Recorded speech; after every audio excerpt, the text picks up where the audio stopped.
should be multi-broadcasting. I'm using the other platform. I mean, there's like two platforms, two big chess platforms, right? One is Chess.org, the European-based French one, and the other one is the American one, chess.com, right? I would have used the chess.org. I'm a little bit Europocentrist, but I couldn't find the event, maybe because I'm a little bit retarded or something. It's possible. Either way, I just reaccustomed myself with the background, and I like the peacefulness and the ocean and stuff. And I said, yeah, well, okay, let's use this platform now. Okay, fellas, so we should be multi-broadcasting as per usual. We guys looking at the elite section. You can't get highest chess than this, right? So amongst others, we got Shak and Vidit Gujarati. Awesome things happening here. We got like 44 minutes, 37 for Vidit. So Vidit's now. He's the guy that actually goes lower on time here, black to play. And it looks to me, and probably you guys know that the stream I'm doing, it's not based on software at this stage. We just try to use our human understanding upon what's happening. So we can see now actually there is a double attack on the knight. The black knight on d7 being targeted now by the battery. So you got to move that guy somewhere. So where might that be? The question. What do you do? Knight being attacked. Let me see. What else is here? A little bit of tension in between the two bishops on the dark squares. Feel free to drop your comments and your best ideas. If you want to share them, that is. If you came via TikTok, guys, like and follow. If you came on the other platforms, the same goes. Pretty please, guys. Like, subscribe, follow, share, stuff like this. Cheers to that. I hope you don't see what's written on the energy drink can. If they want to sponsor that, cool. Otherwise, I don't know.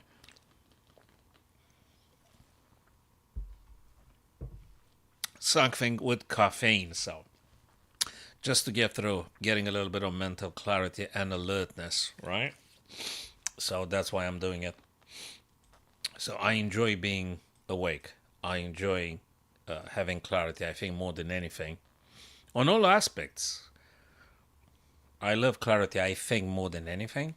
Probably that's why I'm just keep playing chess. I enjoy the ideas. I enjoy the concepts. But I think I very much enjoy the clarity and the meaning. So yeah, that's another theme for another debate, for another podcast. Is the meaning something that we give, or is the meaning already there and we only need to discover the meaning? That's a theme for another debate, for another podcast. But anyway, keep this in mind. Is meaning something we give to stuff, or is meaning something that's already there? Oh, we're going to discuss this one later. Discard it now, guys. Back to Shak and Vidit. Again, guys, tell me what do you think Black should be playing here? So yeah, hello my TikTokers, Fanzi, Taro, good to see you, man. And the rest of the gang. There's no meaning for anything. Okay, but that's an interpretation. Nice one. We're using language. We're using language, and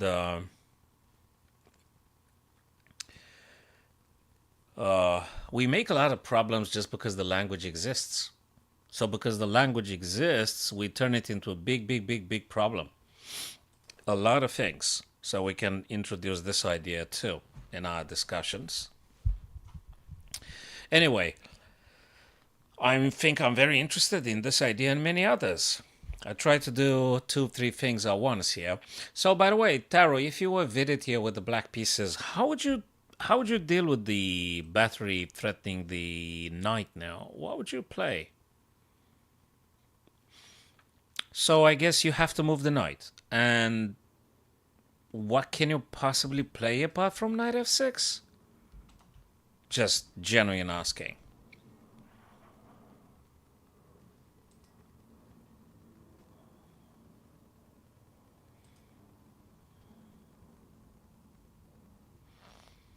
And related to our previous question, language made possible posing of the question.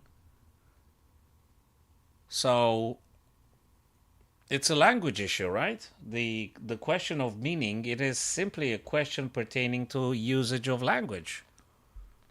Will the meaning exist outside the language, you reckon? I mean, if you can suspend your thoughts for a couple of seconds, and if you're thirsty, Taro, you would go get water from the kitchen tap or whatever, get the bottle. There has a meaning. There is a meaning. You're not using language or anything, but it's got to be a meaning. There is an order there. So keep this in mind. I'm not. I try always to put a little bit of a buffer in between the definitive conclusions to questions we ask. So, because I want to encourage the investigation as much as possible in order to gain more and more and more clarity, to see things as clear as possible. So, I always like to ponder over, and not jumping to absolute ultimate conclusions. Hello, best of foot. Cheers, fellas. All right, so knight will have to go away. So, Taro, you said something about a knight. So, you reckon should be knight f6? Knight f6 hits the queen, moves the knight away from the battery being attacked. You hit the queen, bishop takes, bishop takes.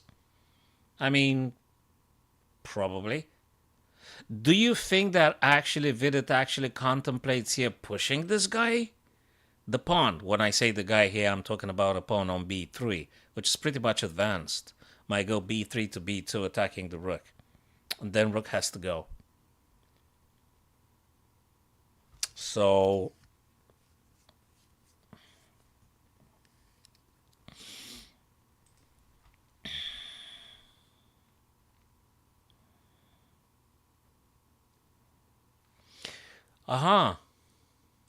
well, first thing first, you don't want to lose the material. So knight d7, you don't want to lose the knight. I mean, so it's got to be knight f6, saving the material, hitting the queen. If there is a trade, there is a trade. And I guess that's about it. Then, or probably Vedit now thinks if he should take the pawn or push the pawn down the board. There might be two ways to look at it. So it's not that easy. I think it takes a little bit of calculation here. And actually, he does spend a little bit of time here. Yeah. Reading through the messages on the TikTok, everything is insignificant. Okay, everything is insignificant. Or what if you say about the opposite of that statement? Just say the opposite statement. Everything is significant. Yeah. I think it's a language issue, the meaning idea. I think it's just purely a language thing. But there is a but, right? There is always a perhaps. I mean, you can function in full awareness, in perfect order, when you don't think and when you drink, eat, go to the loo, and you don't particularly think about nothing. I mean, there's still a meaning. There's still an order. So, yeah. It's an idea. Let's keep it like this in suspension. We're going to come back.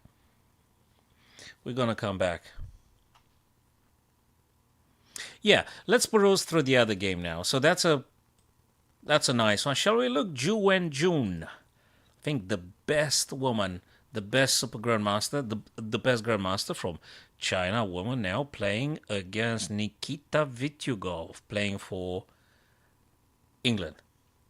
Okay, because it's London Chess Classic, right? Okay. So, whose turn is here to move? Hey, Simpson. That's all right, man.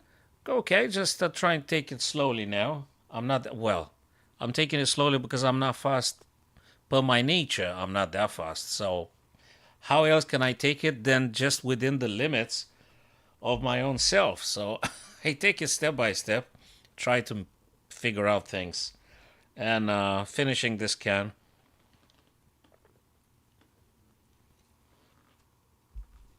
Don't ask about the sponsorship. The answer is always the same. No bloody sponsorship.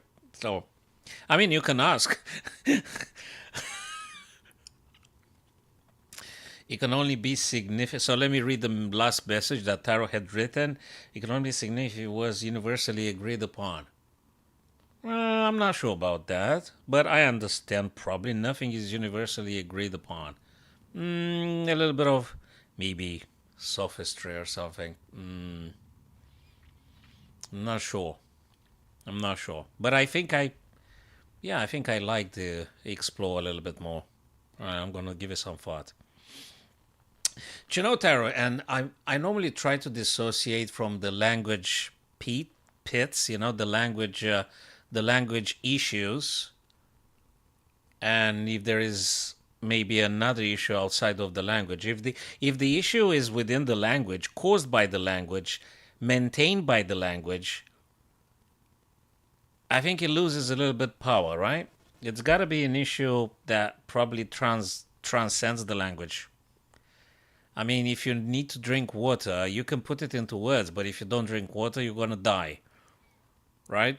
So that's a bit more critical. So yeah, you need to drink water. Yeah, no man, go with the dog, go with the dog. Absolutely, dogs is humans, right? Yeah.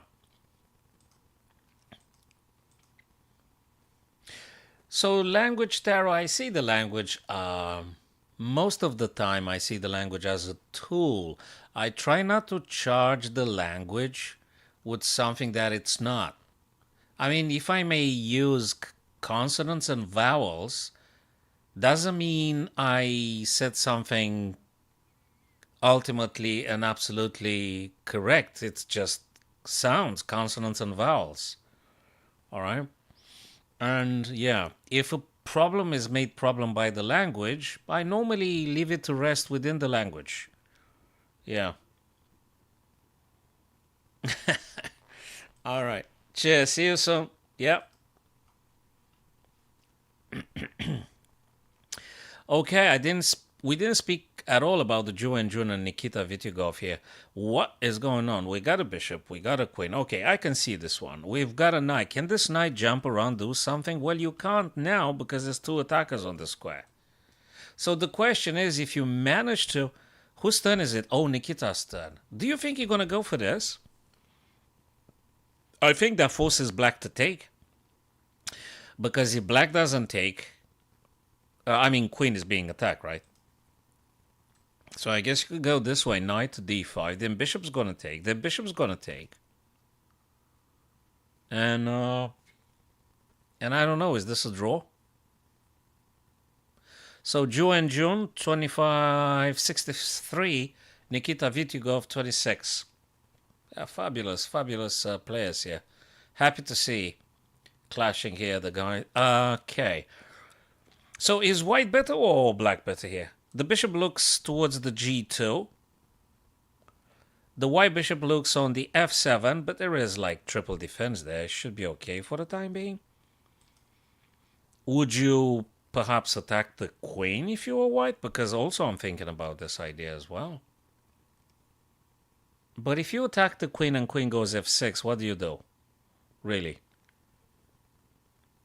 It is a thing. Do you trade? If you take, then knight takes, and what is that? Maybe it's a trade then. Maybe it's a draw then. Interesting. I'm not sure about.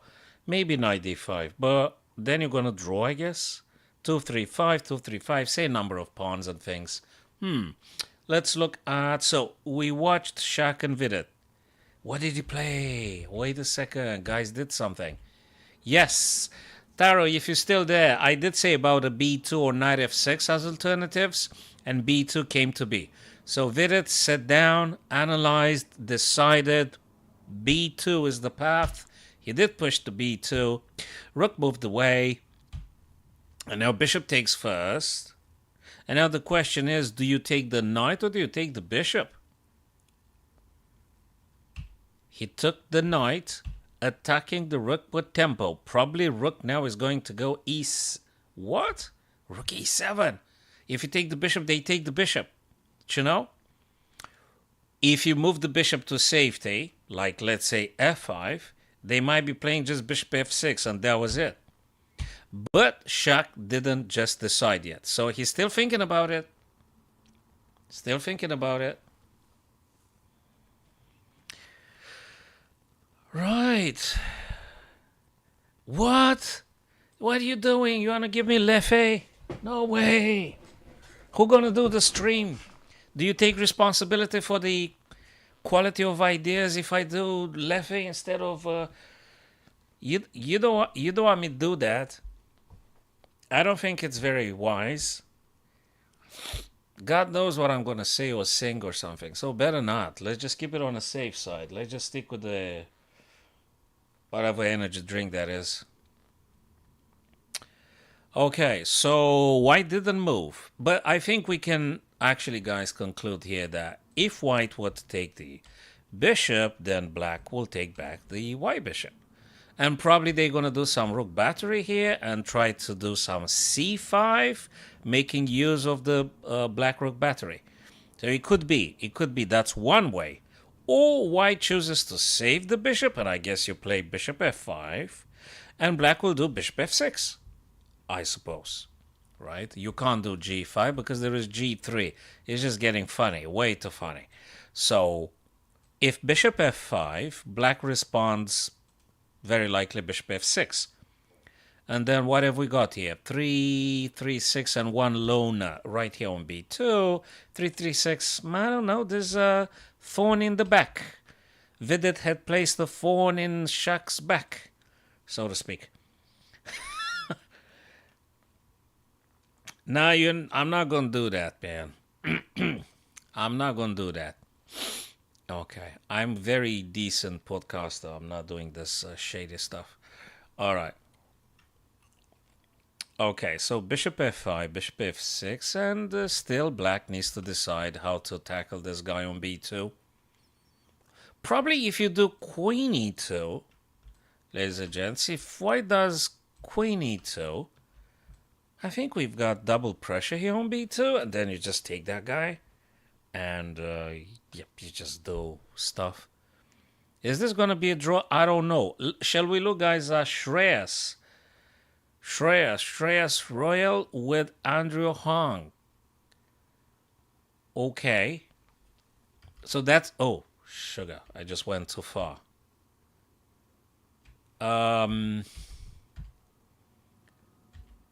That's the elite section, they called it, of the London Chess Classic, 29th of November.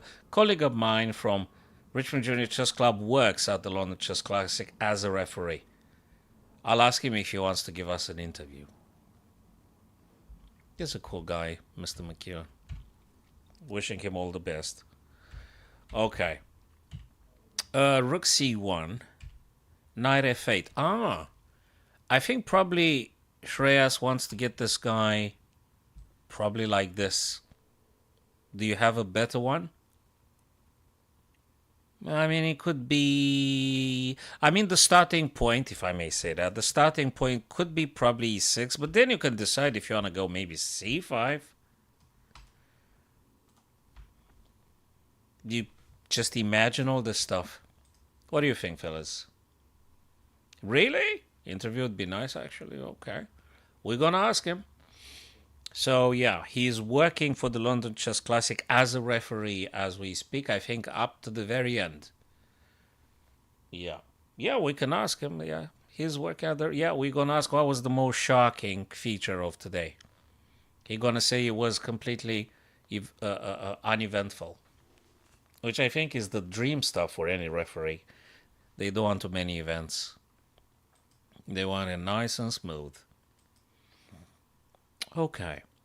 So, Andrew's turn to play. Can you actually stop this knight? And there is also something with those bishops here. Do they matter? Well, they do. But to what degree and who needs to take first and what? Do you take the bishop first? Would you say that if you take with a bishop, pushing the rook back on c8 would be a little bit of a tempo winning? Then maybe you could go with the knight and hit the rook a little bit? Just saying. I'm really just wondering. So if I were... Yeah, there you go. He took it. Phew.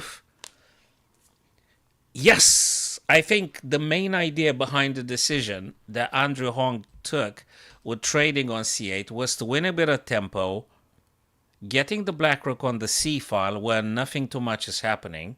I mean, you could actually hit them again with knight b6, and then rook has to play again. And maybe you can move some stuff around here. You never know. So I think, yeah. Okay, makes sense. Makes sense. Whites again. Now I don't know. Do you know something, guys? If you actually go with the bishop, you will not allow rook to play on d8 back again. That might be another thing. And frankly, you're going to be attacking this pawn twice. I'm talking about a pawn on a5. Hello, Anna Thomas. So bishop b6 goes for the a5 and stopping black rook to play on d8. That means that probably black is going to reply with bishop to d8. Sort of like forcing you to take or go away. Yeah. That's another one. Well, I'm happy you like them, Anna. You sound like a chess enthusiast, and that's good. We're doing mostly chess here. Every now and then, Taro is singing. He gets the microphone and he sings. And the other guy, Simpson, he's also a great singer. They are great singers. And, yeah. So bishop b6 is one way to generate another universe. And if the bishop goes d8, if you take, actually, rook will take back and rook gets back in activity. So that's a good question. Oh, yeah, and friendly reminder now, guys, if you came via YouTube, just subscribe if you can. If it's not asking too much, of course, maybe it's too much. And if you came via TikTok, the same, guys, follow me or whichever the platform might be. If this is 0.1% meaningful or helpful or something, that would be just great. Okay.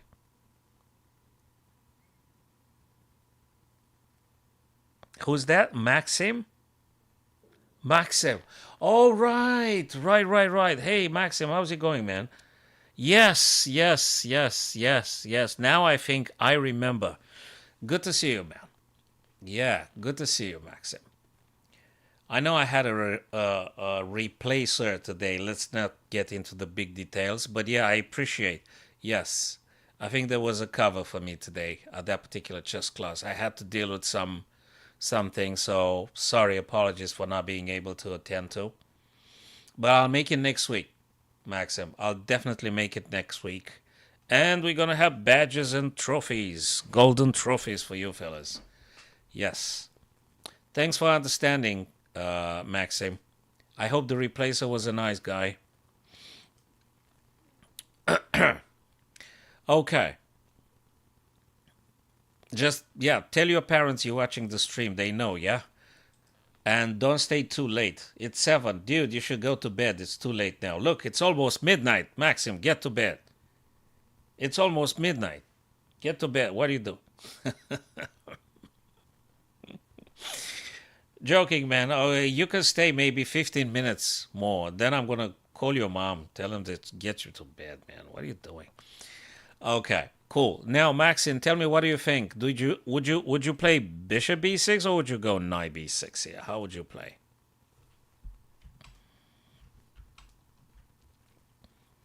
So bishop b6, I kind of like it. I guess Andrew Hong thinks about this one and more. Because the guy is this grandmaster, you say, so they always know a lot of stuff. Taro, yeah, I think bishop b6 is quite a cool one. I kind of like it. Bishop, but then what do? Do you go back? Or do you trade? We'll see about that. Let's go quickly to Gawain Jones and Michael Adams. I wanted to play Gawain Jones, but he wasn't available when I was to the... What was that event, man? It was the speed something. Oh, no, it was the Tech Mahindra, London something. And he was very kind. He was GM Antoinetta Stefanova, and the madam was very kind, and she accepted to teach me a lesson. I wanted to play Gawain Jones a blitz, just for the sake of having it like in my memory. Well, he was already playing some other people present over there. But maybe next time. Yes, Maxim, I think what you say when knight b6, indeed, you're referring to Andrew Hong and Royal Shreya's game. You're talking about this one. So you say knight because it attacks the rook. Yep, that might be the case. I think they both playable. I'm not sure which one is stronger, though. I guess you could try and see if you can make bishop b6 and a bishop d8. You need to investigate then. You go back to e3 and see if maybe black wants to make a draw. Now, I don't know if that's a good stuff for Andrew, but no, he goes with f3, f4. Jonathan, yeah, good to see you, man. Yeah. We're just covering a little bit the London Chess Classic here.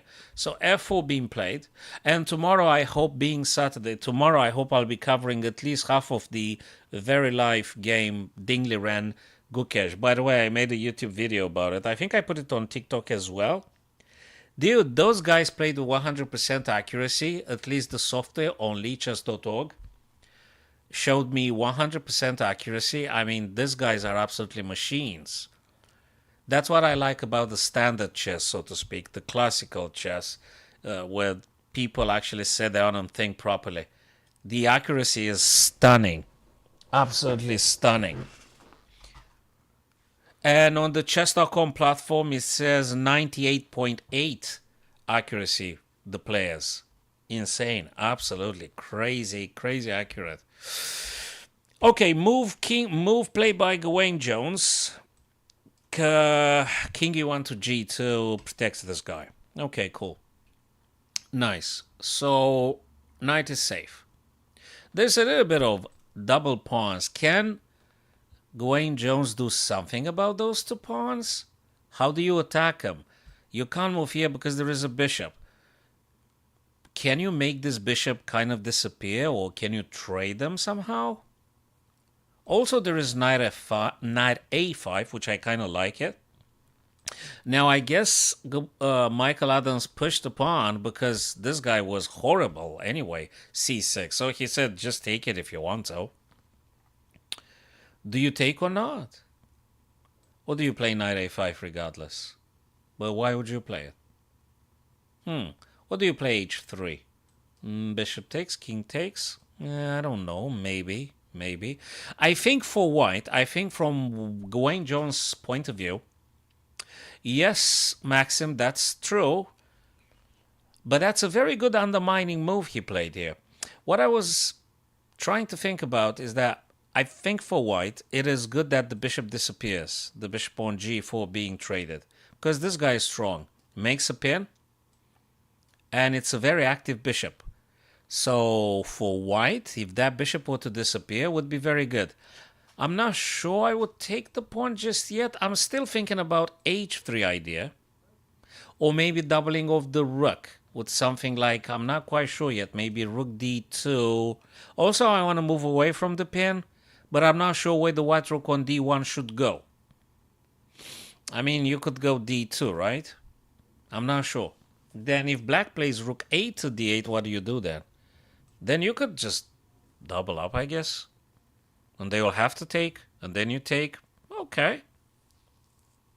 Maybe. I wouldn't take, though, Maxim. I wouldn't take because... Why would I? Let's keep those guys for now. Let's try to get something active here. So maybe h3, rook d2, one of these two. So I'm going to highlight the moves I think that could be playable here for white, and we'll see. Hey, Taro, I watched that game. Yeah, I did a short video on YouTube, guys, whenever you got time. I mean, it's not like you're going to have an epiphany or something. I just like, I like to archive very big chess events, and the game number 4, I had a little bit more time today. And I did a video on the game number 4, draw Reti opening. Nice idea to fiancetta with that b3. Bishop a3, I liked it. But 42 moves, Tarot had been played with 100% accuracy, man. Can you imagine? Not one single mistake or error in the computer assessment. This is mad. Absolutely great. The way those guys are playing. I mean, okay, secretly I'm rooting for Dingley Ren. He's such a modest individual, and I want him to be able to maintaining the title. Okay, I'm rooting a little bit more for Dingley Ren. A little bit. But if Gukesh manages to do something, and probably there's some games left to play. I think the first one that reaches 7.5 points is the winner or something. Yes, Maxim, I'd say Rook D2, Rook A to D1. It's also on my mind, not just Georgia on my mind. You know that song, right? Was that Ray Charles, Georgia on my mind? Taro, you the guy that is the singer, right? You know that thing. Was it Ray Charles, Georgia on my mind? I don't know. I mean, I can't remember exactly, but you the singer. Yeah, you should pick up the microphone and just do some karaoke, man. Sing something like, I don't know. Same old stuff I was trying to, and I was just embarrassing myself with that performance.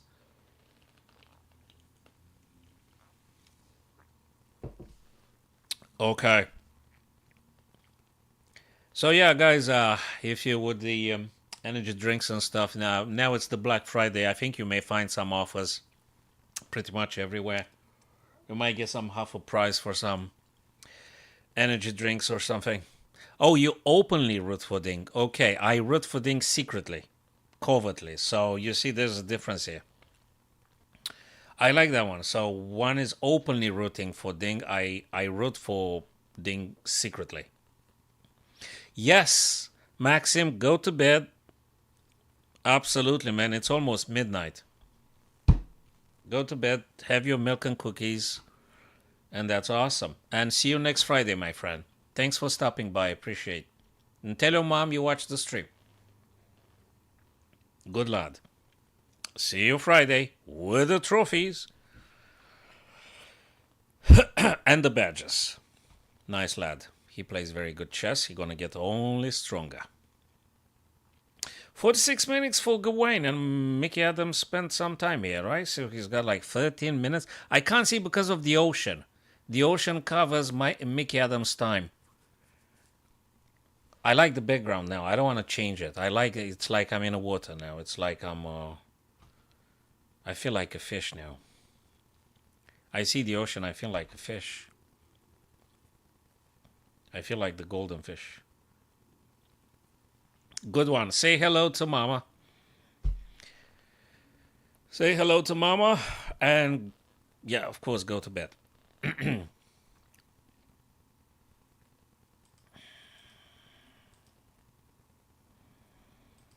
So far, so good. Okay, yeah, not to forget, let's go back quickly to Nikita and Ju and June. What is going on? Hey, I'm happy to see that White Knight went to D5, actually. I did say about that stuff. Look at the arrows. I've got the supreme proof. Look at the arrows.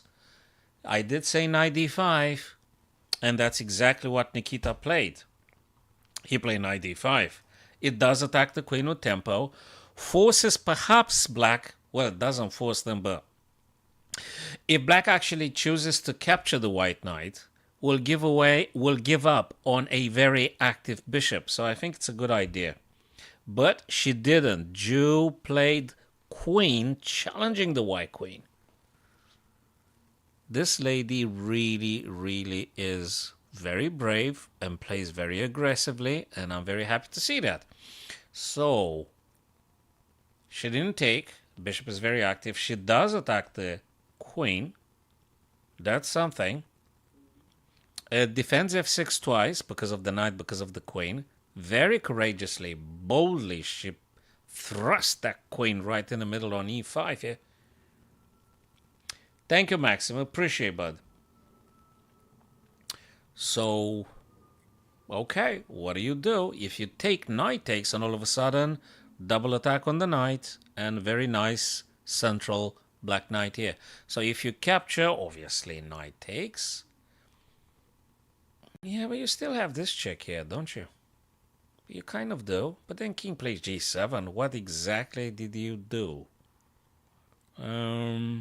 maybe you're one step closer to drawing, which I think would be great for Ju and June. But anyway, maybe she's more ambitious.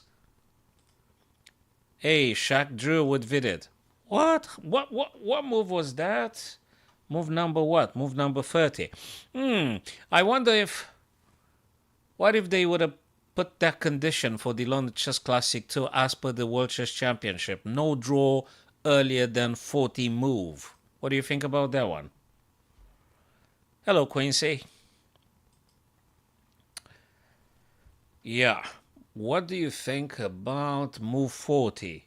And you can't draw before move number 40.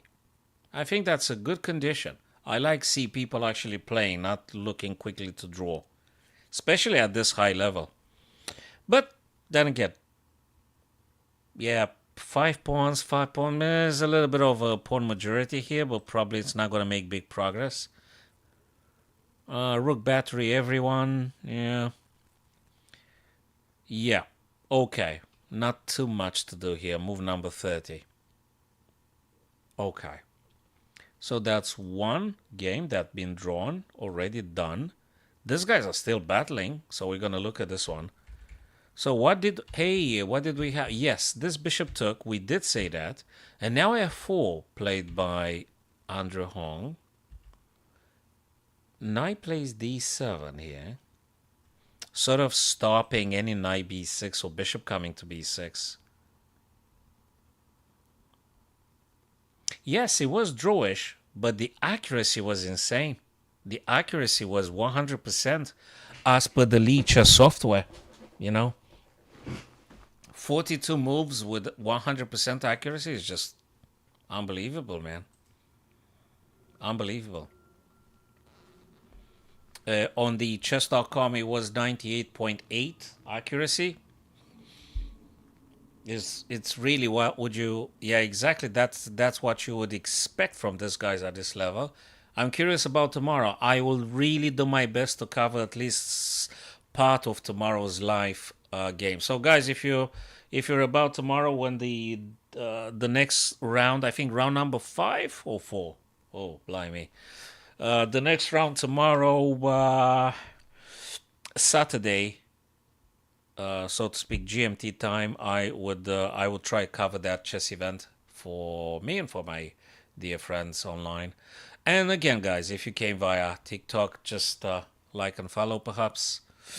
If it's YouTube, just quick subscribing. And if you want a quick recap of the game that's been played today between Ding and Gukesh, you can have a quick look on YouTube. Well, that's a good question. I normally play e4. I can't remember when I lastly played d4. Maybe some crazy bullets where I just move stuff. Probably e4 is the... But I don't know. I mean, hell, what if he plays c4, b3? You know, what if he plays b3? What if he plays g3? At this level, these guys can do that. Not a problem. He could do b3. Yeah, I mean, you could expect anything. I don't think he'll play f4, though. But other than that, I think he could go with whatever. c4, d4, e4. c4, go for some English, maybe. I don't know what Gukesh is going to play tomorrow. I think he got an army of Super Grandmasters already, analyzing everything and advising him, and I'm pretty sure he's going to do the best stuff for himself. Well, you still need to decide. I mean, you know, you can't stay 8 hours. I mean, you could stay 8 hours to play chess, but maybe it's good to control the time, though. I don't know. You could stay one move per month. It's never going to end, man. It's never going to end. I think it's a relatively reasonable tarot, in my opinion. If you do the classical chess that bores Magnus Carlsen to death. What do they play now? 140 minutes or 160? 140 minutes for 40 moves. I think it's quite cool, and you got some time to think about what you're doing. So I think it's reasonable, I think. It's plenty of time to think about stuff. and about what you play. Okay, so knight e7. What is okay? Would you guys open up the F file now? I'm looking at the F file, and I just imagine that I would like this file being open, so I could eventually get some rook on the F file attacking the black king on the F file. So I think I would open that one.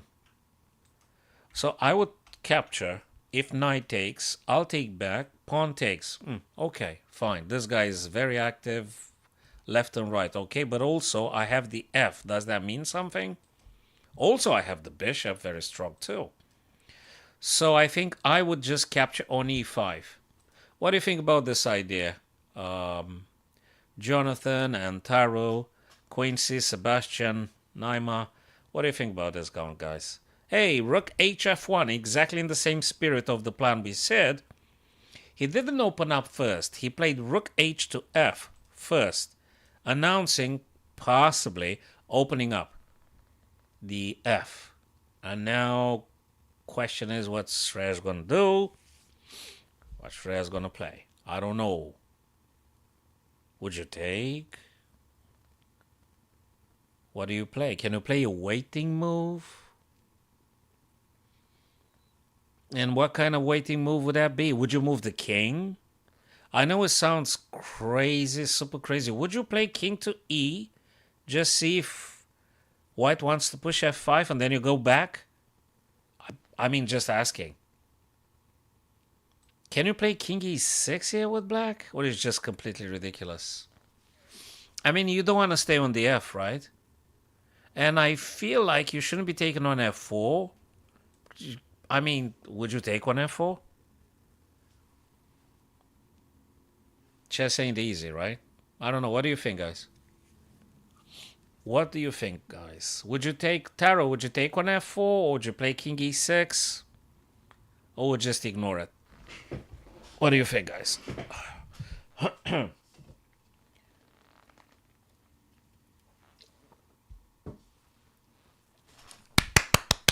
King e6, that's it. King e6. King e6. I got the move that this grandmaster played it. Well, I get a move in 100 moves, but hey, it's still a move. So the guy fought similarly. King e6. It's like probing to see what what white wants to do. If they push forwards, you're gonna move the king back, and okay, you shut off the f file. If they take, they take. You're gonna take back too.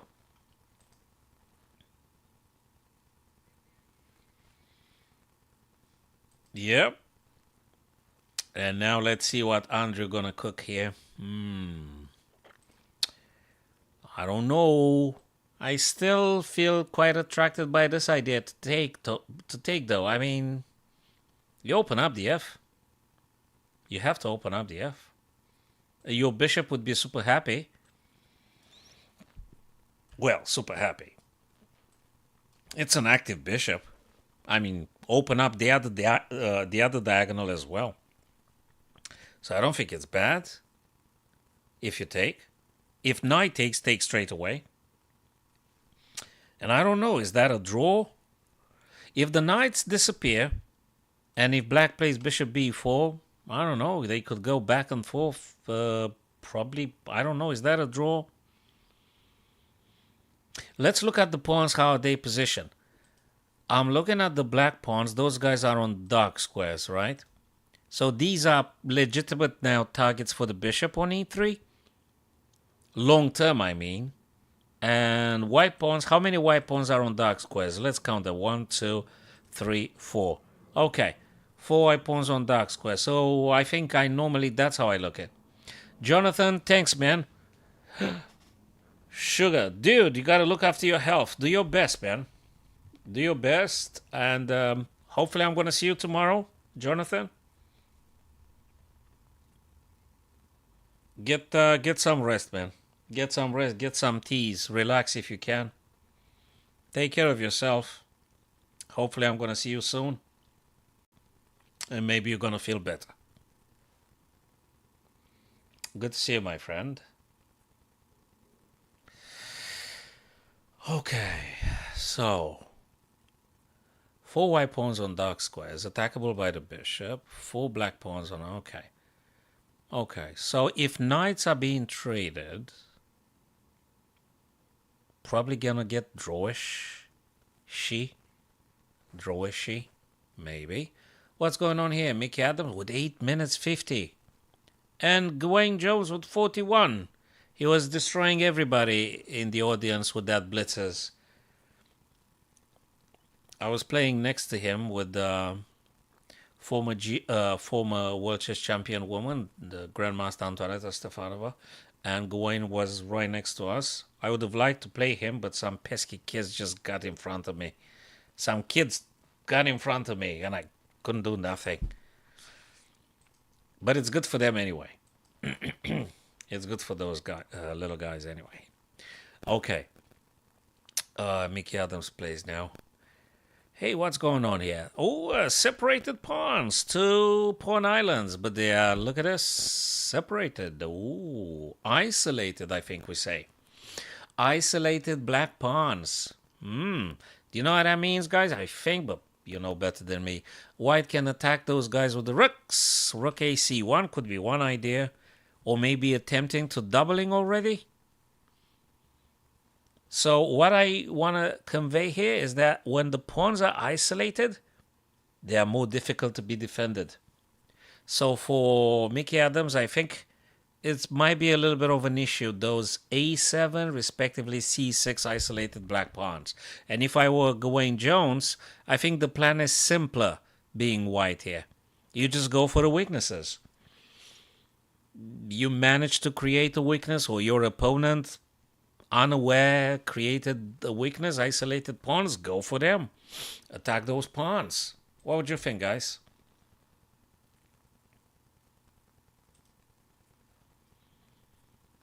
Yeah, I think white's a bit better. Shall we play a little game like I'm going to give a verdict? Well, not a verdict. I'm going to give a Nival bar using my human head, my human mind, and then we're going to check with a stockfish, which doesn't have any mind of its own. So, mind versus no mind. Okay, so I'm going to say, whose turn is it? Oh, blacks. I'm going to say it's a bit advantageous for white, but let me see if I get the right percentage. So I would give it perhaps plus 0.30, plus 0.50, plus 0.30, plus 0.50 for white. Only because of the 2 isolated black pawns. That's the main reason. Taro, oh, I'm happy actually Taro concurs in this. So I'm gonna switch on now the engine and see what is going to happen. So I'm doing this sparingly. I'm not doing it all the time, but I'm doing it now because I want to see if I actually got this one correctly. Gee, man. The Almighty says nope. Almighty says it's 001, 002, 000. Crazy. Because of the last move, I guess he played, which is actually now disrupting those 2 white pawns. Can you believe that, Taro? I was having high hopes, man. I thought that oh my God, look at the accuracy of this, guys. Jesus Christ, look at the accuracy, man. The level at which they play. That's what I thought too in my mind, you know. Hey, that's white is doing better here. But Mickey found the correct way to actually separate these 2 guys, dismantle them, and leveling up. A5. If you take, rook's going to take, obviously, and then black is putting pressure on your guy. So probably going to end up in a draw. Go figure. Gonna end up in a draw now. Right, Taro? Unbelievable. Hey, Quincy, thanks for staying by, man. How's it going? Okay, we got new friends, either YouTube or TikTok. That's good. That is good. Okay, what other game? is happening in the elite section. Hey, I forgot Shaq and... Oh, yeah, no. This guy's Drew. What about Ju and Jun and Nikita? Knight F... What? Attacks the queen very boldly. E5. Queen B4. Because he wants to do this. Nikita wants to play knight e7, checks the king, takes a very active bishop off the board right now, and gives black isolated pawns on A and C file. So I think that's the intention for white, to have played queen b4. It wants to play e7. Amongst others, it could be some other stuff too, like blocking the knight to play b6, or, well, knight couldn't have played on b6. But anyway, I think the main stuff is probably knight e7. Knight e7, and there is always rook e attacking queen or something. Yeah, but knight e7, I think I kind of like it. What did black play? Knight f6. Okay. And now white didn't do nothing. Yet. You could still do knight e7. Let me tell you something. Is there something wrong with knight e7? Knight e7. So if you're having the white pieces now, can you go knight e7, check the king. King has to move. And then you take the bishop. I think I'd like to have the bishop on c6 removed. I think it's very dangerous, the bishop on c6. So if I have an opportunity to trade the bishop, I would do it. Am I correct, Taro, you reckon? Quincy, what do you think, guys? Might this be the correct way to interpret things here? Knight e7, king g7, knight c6, bc6.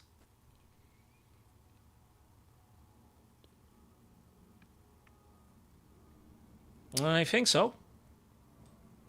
I think so. I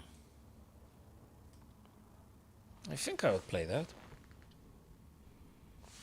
Okay. That's Ju and June and Nikita. Shaq and Vidit Drew. The other guys, Andrew and Shreyas Rail. What is going on? Nothing had been moved since Bishop took. Wait a minute. Oh, he pushed the d4 actually, Andrew Hong. He wants to take more and more space. A black takes and bishop takes back. Kind of, I would say white maybe is a bit more optimistic, maybe more space. Can we say that this one may be a bit better for white here, Tara? You think, guys? Is a bit better for black, for white here, because more space and those guys right in the center. Maybe. It's very difficult to say. If there is a advantage, I don't think it's a crushing advantage. I think it's too early. It's very playable. It's still playable. I mean, yeah, it's black's turn anyway. So black's turn to move. Now white. So I don't know. What do you play? Can black do something? Take initiative? Or can you attack something? Is b5 playable? b5.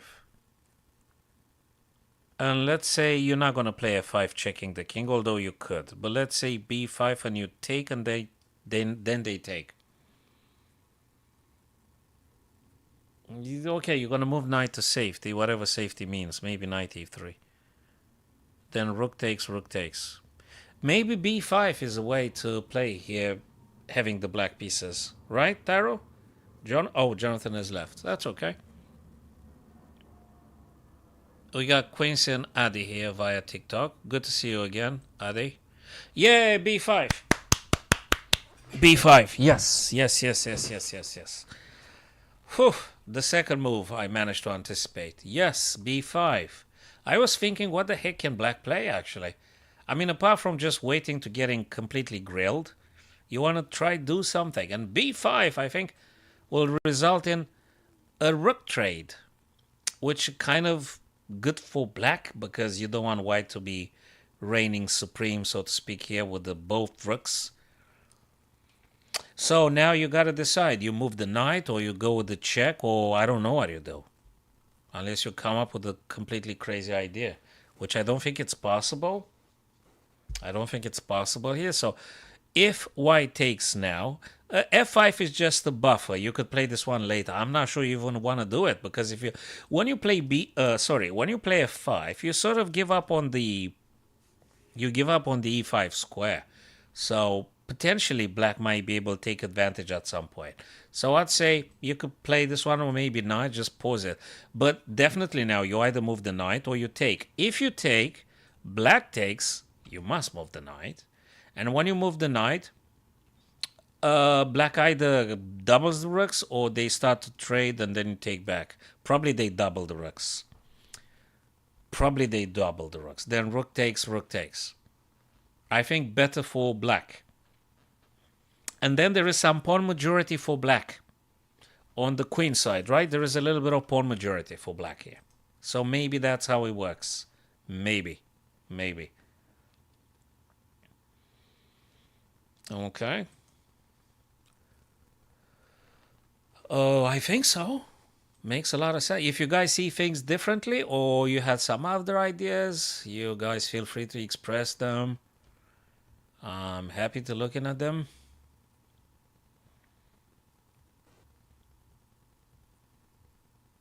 Okay, let me go to Mickey Adams, Gawain Jones here. Creating, well, everyone is creating a passport. Hey guys, this is a draw, man. This is a draw, right? Weren't you supposed to take, though? He didn't take. Takes this guy. Knight now attacks. He takes with the fork. Check and then he takes. Okay. Guys, this is a draw. They're going to be drawing. You can't make no progress here, I guess. I guess this is a draw now. It's a draw, right? White has to move the king. You're not going to play on the e file, I reckon. Right? You're going to go back on g2. And then black knight is going to take your pawn. Or they're going to play something else. I don't know what it means, something else. I think they're going to just take the pawn.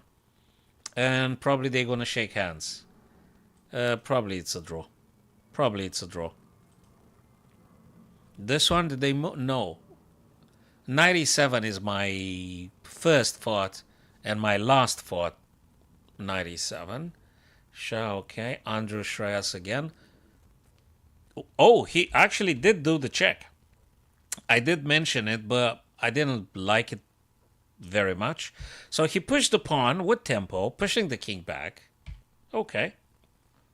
You still need to address this problem, knight being attacked. So you either take the pawn or you move the knight away. If you move the knight away, it's got to be probably e3. Or you want to go, I don't know where. Nah, you have to take. Do you? I would take, though. I think I would take. Then black takes. Hey, you can't have them all. Then knight e3, and that's what is. I can't see anything else better. Nice one. Very nice one.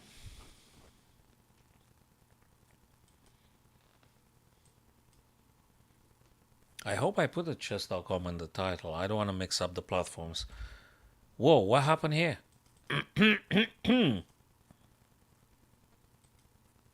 E5. Oh, that's a 4 coming. E5, E6. King and knight. So black has to react to this threat. Do you know what I like about watching this guys playing? When you think that actually it is required for you to play defensively, like saving the knight on c4, they actually come up with another attacking idea. They come up with counter-attacking ideas. That's what I like watching this guy. Maybe I can learn from them. He actually didn't move the knight or didn't take the pawn on b5. He actually threatens the fork here. These guys are really good. Goes for the fork. You take my knight. You take my lie, but I'll take yours too. That was from the Trooper, Iron Maiden, yeah.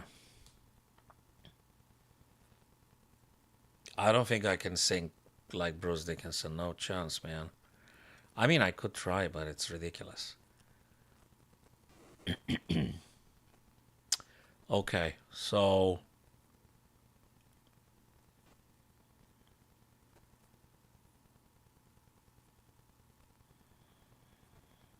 okay. Whose turn is it? Black's turn to play. Oh, he moved? Whose turn is it? What's going on? Wait a minute. Oh no, Black's turn to play. Oh, okay. Shreyas' turn. Very tough games. Nice one. This one. King G2. We did say King G2. Knight C6. Rook attacks the knight now. Rook A to C1. Makes sense. Rook E6 defending the knight. Rook goes to C5. That means you can't move the knight, because if you move the knight, I'll take the pawn. So that's that.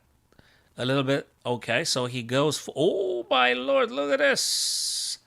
Rook B8 to B2, my friends. And probably you've noticed, Black actually threatens to take a full piece. This is serious. So you have to defend the knight now. The question is, how exactly you're going to defend the knight? Are you going to go E1? I'm not sure. I mean, what can you do? Or are you going to drop the rook now? Rook to C3 or rook E1? Or move the king? That might be another one. So the threat, just to make it again clearly for everybody, is rook being on the same second rank with the pawn. The pawn is pinned if black rook threatens to take the white knight. So white needs to think about solution here, because you just lose a full piece.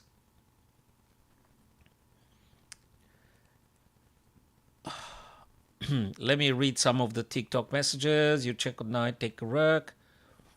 He gets a rook after exchange. Pawn, knight, check and take rook.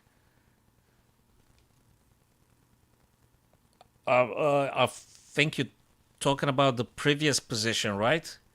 Okay, we're going to go back again. I mean, it's just 3 games left in the... Well, there were 4, all of them. I'm in the elite section of London Chess Classic, so no offense to other players. I'm sure they're great. The current one needs addressing here with the knight. So what do? Do you move the knight? And if you move the knight, where? You could move the knight. You could play knight c4, could you? Knight c4, just attack the a5 like twice and attack the rook as well. I'm not sure. Maybe you can, but then rook c2, knight is pinned. Hey, it's getting a little bit complex again. So if you want to go for something like knight c4, you need to calculate rook c2, pinning your knight to the rook, so you can't move the knight that easily then. I'm not sure. It's a lot of... Okay, he played knight d5. He played knight d5. Like for what? c7? Or f4, trying to see if the rook goes somewhere, because knight on c6 being defended by the rook. I guess knight f4 might be an attempt here. It might be an idea. Oh no! Rook takes knight e7. That's just a tactic. Were you talking about this one, Adi? So I think the idea with knight d5 is very direct tactic. It means rook takes c6, rook takes c6, knight e7, king plays whatever, knight takes, and white is just simply winning. Yep. That's what I think, fellas. That's what I think. I mean, this is the most direct tactic. I'm pretty sure Mickey spotted this miles away. Keep seeing that ages ago, so to speak.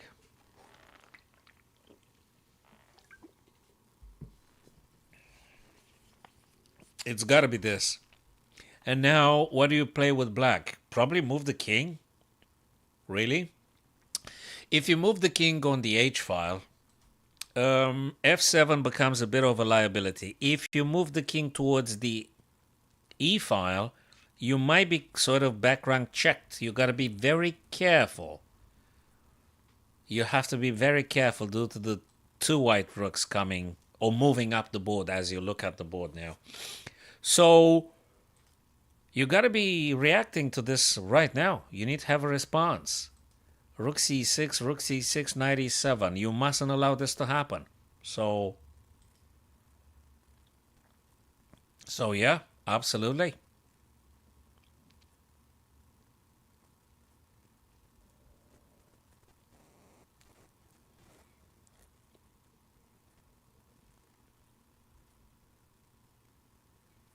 We'll see about that. Yeah, so guys, tomorrow I will attempt to cover the at least part of the Dingley Ren and Gukesh live round number 5 tomorrow. So if you guys are around and about, we can try and look together and discuss a little bit what I do. Maybe we can look into our own games a bit and do some puzzles when Gukesh takes 25 minutes before he moves something. I mean, yeah. So, yeah, rook e1. We did say that. I said that if I were with the whites, I would definitely consider attacking the queen with rook e1. Always good to do. Hitting the queen, of course. Queen being attacked now. So, more pressure on the e7. I don't know what Ju and Jun actually wanted to do here, but now I think she got herself into something. Knight is being attacked also by the white knight. Queen, if he goes where you move the queen. Because whenever you're going to go just queen d6, I think. Because if you go b8 or somewhere else, then knight just drops. Practically it's just game over, right? So I think now black has got just one option, right? So I think Ju and Jun now has to do queen d6 and there's nothing else for them to play. You tell me if I'm wrong, guys. But you tell me if there's anything else for black to do now. Queen d6. What do you do? Queen d6, queen takes, rook takes, and I don't know if white wants to trade the knight or not. We'll see about that. But that's the only move, right? Tell me I'm correct, guys, or tell me I'm wrong.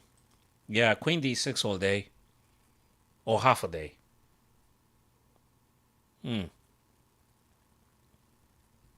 Definitely an idea we want to look at. Queen d6. Totally. Alright, the fellas will be back in a sec. Have a look at this one and tell me what do you think about queen d6 as the only move for black to play. Okay, let's not pull those cables out. Alright, be back in a sec.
Where were we, fellas?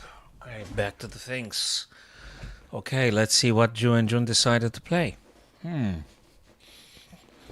All right. Queen d6, I also think is the best move. Then fork with knight on e7, take bishop. Yeah, Adi, I concur. Absolutely, man. There you go. She just played it. She just played it. Exactly what we said it will happen. Yes, I think sounds like a plan.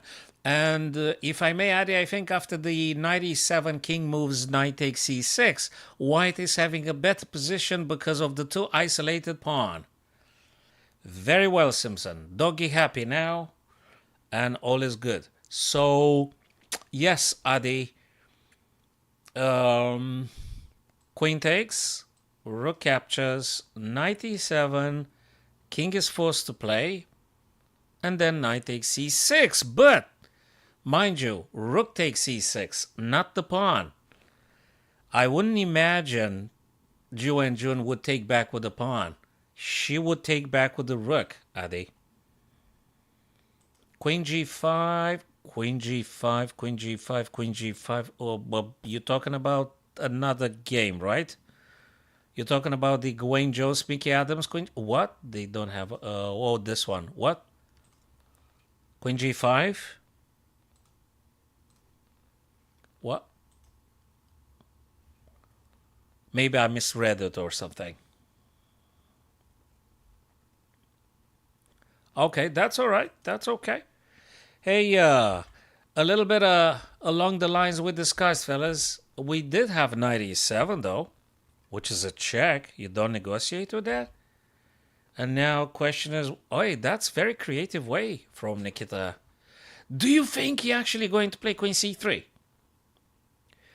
I don't feel white should be trading. I think you play queen c3 in order not just to pin the knight, but with the intent to actually take here.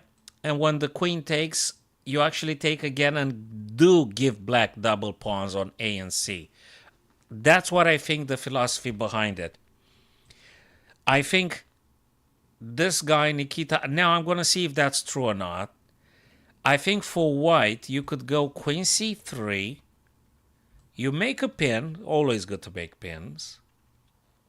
And you want to play then knight c6. And when queen takes, you're going to take back. And pawn is going to take back. And you achieve what you said. Isolated pawn on A and C. Right? Does that ring any bell? Do you think, guys, that that's the case?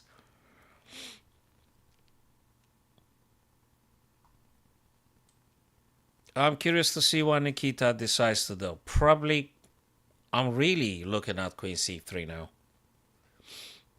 Unless I'm missing something. But yeah, queen c3. Queen c3, queen c3.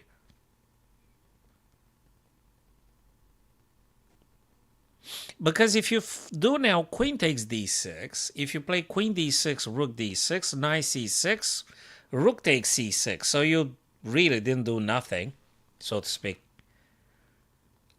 Oh, that's what I'm thinking, at least. We'll see about that. We'll see how Nikita Grandmaster chooses to do. And back to this, guys. That was a bit of a trip here.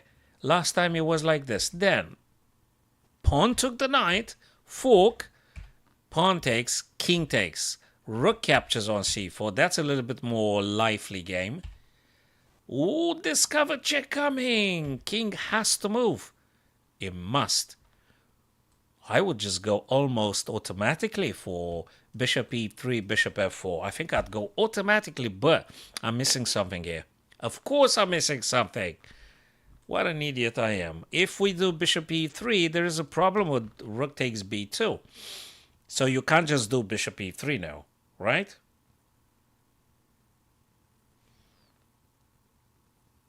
It's time for debate. You can debate something here. You can think about stuff. I'm not sure yet. If you do rook d2, there is bishop b4. Boy, you gotta calculate. But let me tell you something. Weaknesses for black is c6. I'm not sure how you're gonna put some power on that c6 pawn. I don't know. You can't do this. Oh, can you? Yeah, you can, but it's already defended twice. Where is the third attacker? There ain't no third attacker. C6 potentially, A5 potentially, B2 now defended. The bishop would love to get in here, but how you get the bishop on F4 without losing on B2? You going to play rook D2 first? I don't know. Then bishop B4, then rook C2, then. I'm not sure. Perhaps. Rook C1, rook D2, says Adi. He might be right. I was thinking about that one. Yeah, rook D2, rook C2. Yeah. Probably, and then you free up the bishop, so to speak. The bishop is free to go. So, yeah, makes sense. I think it makes sense.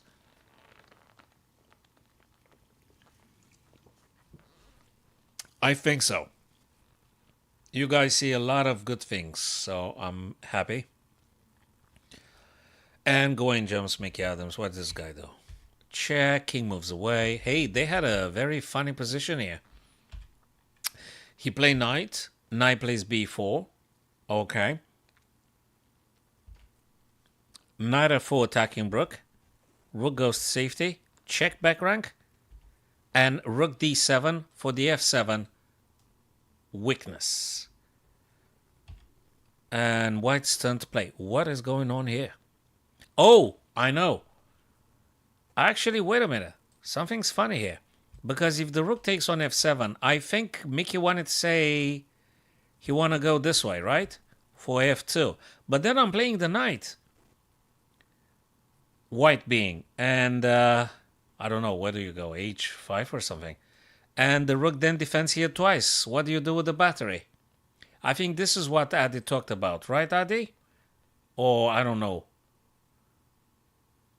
Sorry, I think you talked about the previous game, but that's a position in which white has the opportunity to take now on f7. Would you guys take on f7? I think I would take on f7. I think I would take on f7.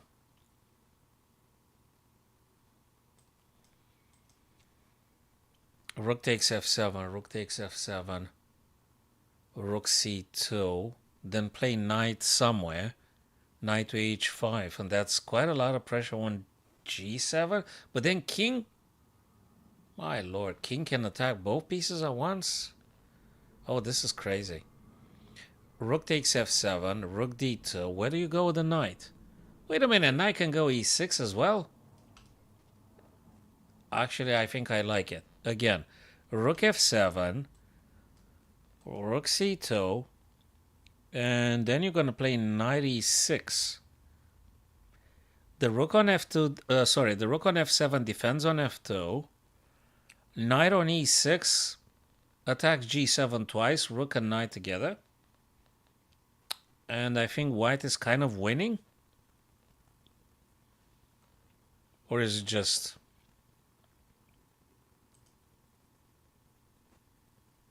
What, did I miss something again? Rook takes, rook c2, knight e6, right? Is it bad? Is it that bad? What did I miss? Is there something? Yeah, there is quite a strong attack here for black as well. Rooks, and then maybe the other knight will go here, but then again, you have to strike first, right? What? Oh, Lord. Of course. Yes, of course. Sorry. Yes, Adi, that, I think you're very much correct. Yeah. That's true. Yes. So rook had to be sorted out first and then. Now double attack here again. So rook c2, and I don't know where the knight goes. Where the knight goes. Goes here. Goes h5.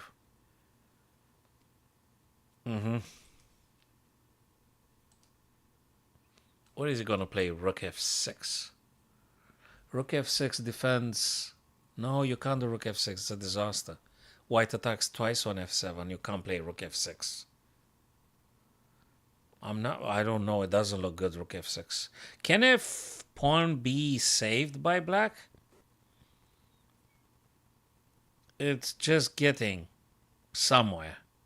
I don't know why, but it feels like white is one step ahead, just one single step ahead than black.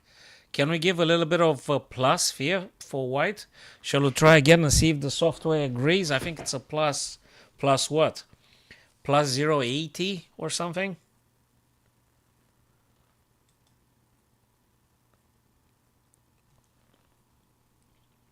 Push the pawn? Really? I think if you push f7 to f6, still white's gonna play rook f7. Then you're gonna have an issue with the g7. How are you defending that one? Um, I think it's an advantageous position for white here, Adi. I think. I think it's advantageous for white now. I'm not sure to what degree, but a bit better for white, perhaps. Let's go and oh, yo yo.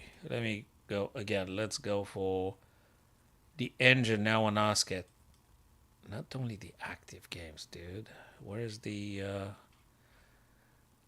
what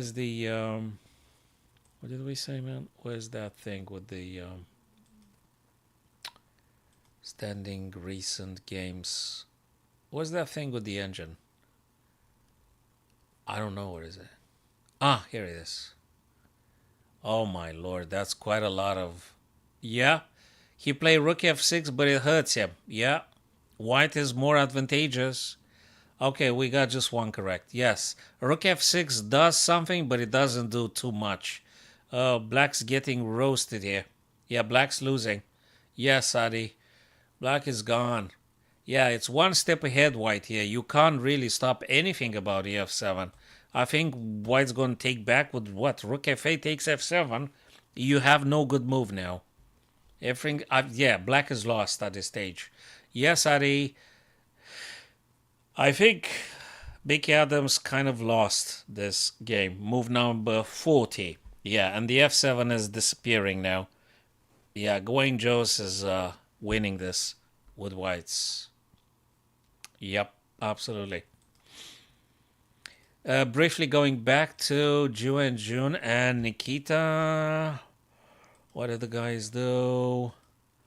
Yes, Queen c3. There you go. Queen c3. I did say I would play Queen c3. There you go. Yes. Queen c3.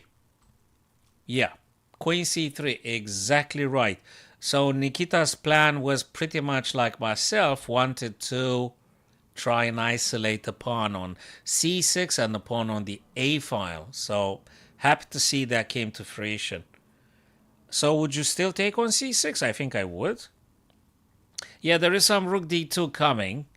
I mean, I'm talking about the black rook in principle, but you can just go rook f1, I guess. Yes.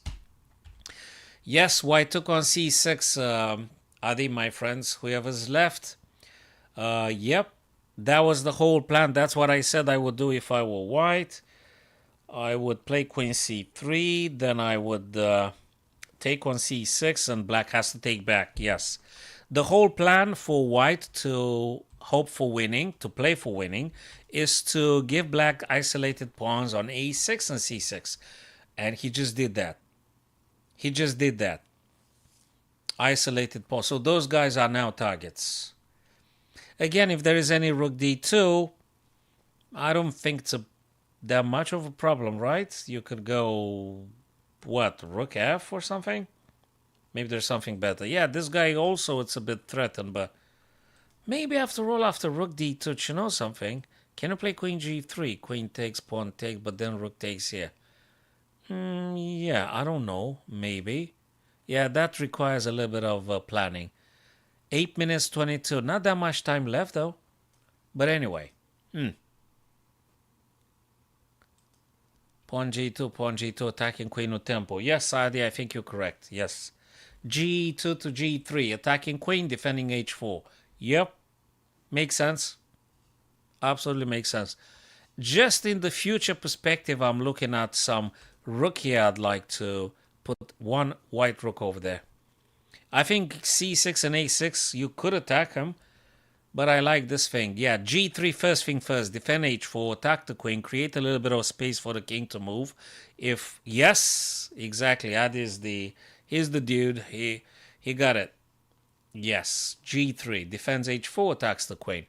Queen D2 by Ju and Jun, desperate to trade in queens because it's just too much pressure having the queen on the board. Now I don't know if white needs to trade though. You could take C6, I guess. And also you tend to take the other guy. I'm not sure now. I'm not sure if you trade or not. I do not know.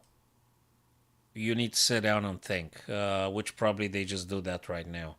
So you could take on D2, you could take on C6, you could play Rook AC. Is there something wrong with Rook AC? Rook AC, Queen takes, Rook takes. What's wrong with Rook with this plan? I don't think it's that bad. There you go, Rook A C6. I don't think Queen C6 would have been bad, Adi. I just like to get more stuff active. And I'm happy to see actually Nikita chose to play the stuff I was saying I would do. Hey, thanks for joining, Love Rugby. Happy you're here, man. Okay, so Rook AC. Okay. I think White's doing now better. You can decide. You want to trade? No, probably should take C6 now. Now you could take C6. I think she gotten a bit desperate to try to save at least a pawn. But C6 is going to go down. And then Queen is going to take here, maybe? There's still some... is there something? Talking about F2. There's still some calculation to happen here. So, from Black's attacking points, we can look at knight G4. If White Queen takes on C6, probably knight G4. Attacking F2 twice, and then maybe some rook gonna come down. So yeah, gonna be a mutual attacking here. Obviously, I can read on the screen now, Mickey Adams just resigned. Obviously, he resigned.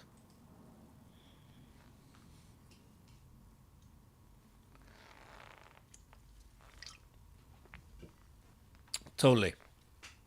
Nice clash here. Very nice clash. Beautiful. So the only remaining games, guys, it's Ju and Jun Nikita and Andrew and Shreyas. Let me go quickly to Andrew and Shreyas here. Who takes who? Whose turn is it? White. 1 minute. 1 minute. Let me look at the pawns. 1, 2, 3 versus 4. They all isolated. White to play. Well, you're going to take the black pawn on G7, right? With tempo. I mean, what else? Who's better here, actually? Is it White? Check. You actually have 2 pass pawns. You're going to take that pawn with tempo, clearing the way for both of your white pawns. So if Rook were to take here, you check the black king, and you open up, you know, the avenues for F and H past white pawns. He moved the king. Okay, he moved the king, and he also threatens to take this guy. What if... that doesn't serve anything if you play Rook E2, because king's going to come down attacking your rook with tempo anyway. And then white's going to take G7. Probably. Probably. Maybe. I think maybe white is a little bit better here. So I'm going to give it like what? Plus 0.40 maybe?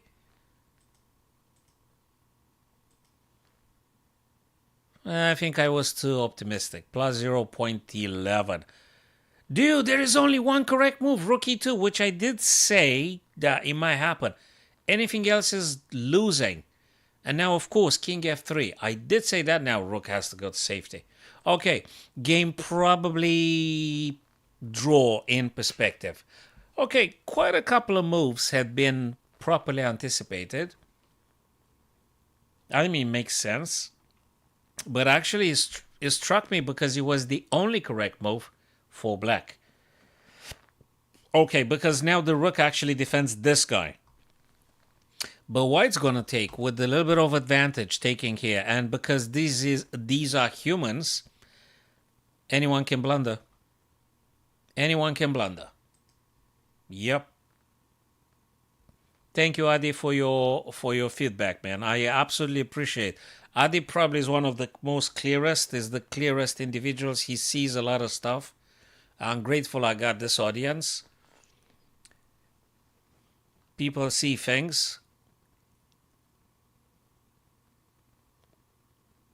Yeah, beautiful.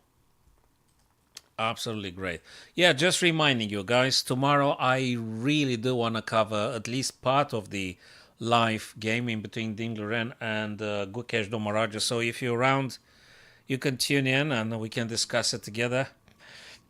And yeah, follow me on TikToks and subscribe to YouTubes.